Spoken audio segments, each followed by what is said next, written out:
Now we're going to look at the irreducible quadratic factors. We have the integral of x squared plus x minus 2 divided by 3x to the third minus x squared plus 3x minus 1. The numerator has degree 2. The denominator has degree 3, so it is the proper rational function. Next, we're going to factor the denominator completely. On the side here, 3x to the third minus x squared plus 3x minus 1. We are going to use the grouping technique or the grouping method, which is the group of 3x to the third minus x squared plus the group of 3x minus 1. Factor the first group, take the x squared out to have x squared times the 3x minus 1 plus the 3x minus 1. The last group has 1 as the common factor, and now we regroup them as the x squared plus 1 multiplied by the common factor, the 3x minus 1. Now we have the denominator in the factor form as x squared plus 1 multiplied by 3x minus 1. Now you can see one of the factors is the irreducible quadratic with the power 1 of this factor. And the second one is the linear with the degree 1 or the power 1. Now we're going to have one partial fraction for the quadratic and another partial fraction for the linear. The first partial fraction with the quadratic factor, the second with the linear factor 3x minus 1 dx. For the linear, the numerator gonna be the constant. The quadratic, the numerator gonna be the term of the linear, which is some number times x plus some number. So we're gonna use it as a x plus b. And the numerator of the second partial fraction, we're gonna use the letter c. Next, we're gonna find out what are a, b, and c. X squared plus x minus 2 for the original numerator and divided by the same denominator, which is x squared plus 1 multiplied by 3x minus 1. The right-hand side is the sum of the two partial fractions.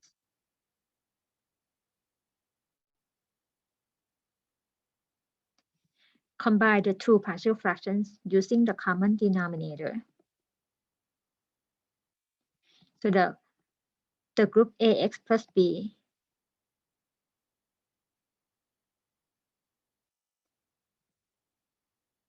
multiplied by 3x minus 1 plus the c multiplied by x squared plus 1.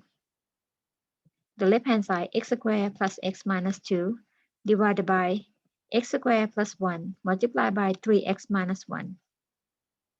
Now both sides have the same denominator, so the numerator must be the same. X squared plus x minus 2 equals ax plus b times 3x minus 1 plus c times x squared plus 1. And then pick three numbers to find the value a, b, and c. For the first one, let's make the first group as the easy one to compute. So let's set up x as 1 over 3. For x equals 1 over 3, the left-hand side gonna be 1 over 9 plus 1 over 3 minus 2. The first group, the first product will be 0 because 3x minus 1, replace x with a 1/3, it will become 0 and the product will become 0 as well.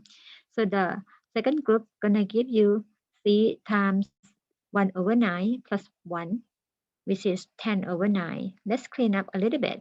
The left-hand side has a common denominator 9, 1 plus 3 minus 18 divided by 9. The right-hand side, which is 10 over 9 times c. The numerator of the left is negative 14 equals the numerator of the right, which is 10 times c. Therefore, the c equals negative 14 over 10 or negative 7 over 5. And next, use another easy number. X equals 0. If x is 0, the left-hand side gonna be negative 2. The right-hand side gonna be the value b multiplied by negative 1 or negative b plus 1 times c or c. And since c is 7, negative 7 over 5, that means b equals 2 minus 7 over 5, which is 3 over 5. Pick another number. So x equals 1. For x equals 1, the left-hand side will be 1 plus 1 minus 2 equals the a times 1 plus b, which is a plus b multiplied by 3 minus 1, which is 2, and then plus the c times 1 plus 1 or 2c. We already know c and b. Replace it, and at the same time, the left-hand side will be 0. Now we have 2a plus 2b, which is 6 over 5, and then plus 2 times c, which is negative 14 over 5. And then combine these two numbers to have negative 8 over 5, then move it over. So 8 over 5 equals 2a, or a equals 4 over 5. And now bring it back into the expression. A is 4 over 5. So it can be 4 over 5 times x plus the b value, which is 3 over 5, divided by x squared plus 1.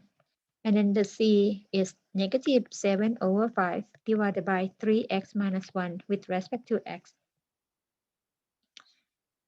Next, we're going to find antiderivative of each fraction. So the first one, which is 4 over 5x plus 3 over 5, using the use of technique,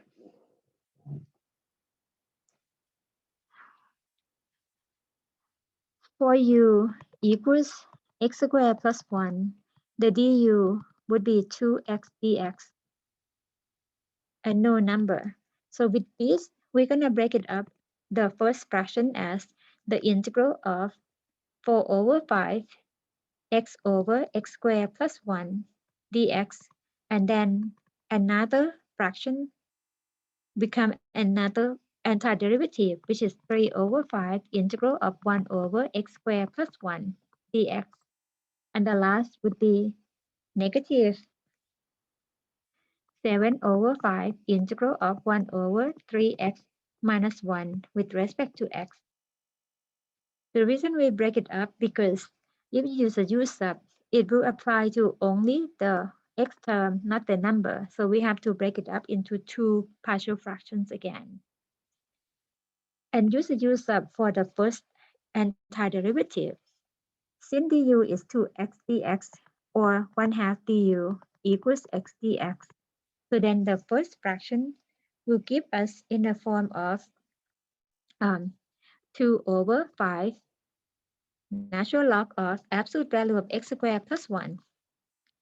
The second term, this is the antiderivative of the inverse tangent of the x. And the last integration, we're going to let u be 3x minus 1.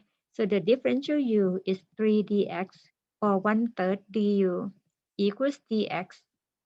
Therefore, the antiderivative will be negative 7 over 15 natural log absolute value of 3x minus 1, and then plus c.